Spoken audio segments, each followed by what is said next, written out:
Corrie, good morning. Good morning. What's economic abuse? Economic abuse is a form of family violence where money or financial control is used to have power over a victim, basically, and it jeopardises future security as well as current. So give us a couple of examples of what economic abuse might be.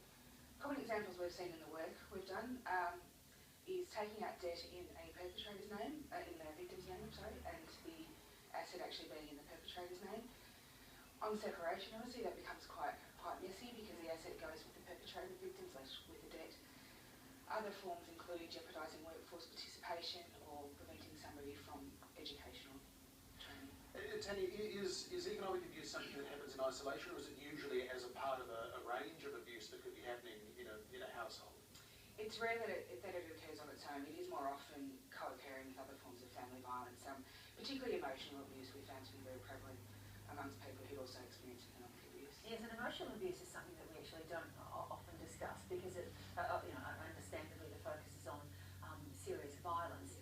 But the economic abuse, I guess, has a long tail because even if you can intervene and and break that relationship, the debt and the problems associated with being indebted can last for a long time. It does, and it keeps victims really tied to their perpetrators and to their abusers for a long time. So for us, one of the reasons we do focus on this type of violence is the long-term impact and the fact that it makes it really difficult to break away, I think, from the violence. If somebody's feels as though they are being economically abused or at risk of that, are the things that they can do to guard against it, whether it's a bank account in their own name or some other step that they can insulate themselves? That's certainly a good idea, and I think as much as possible being able to retain financial control is very important. Often in relationships, it's not unusual for one partner to manage the money, and that's okay if you're in a respectful relationship where that's mutually agreed upon, but it can escalate into losing all financial control. So that's one way. I think also just being sure you know what you're signing, you understand what you're signing up for.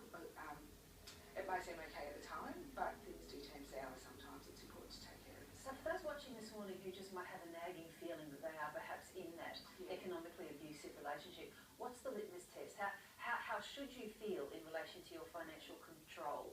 And if you don't, are you then at risk of that relationship? Can you define that for us?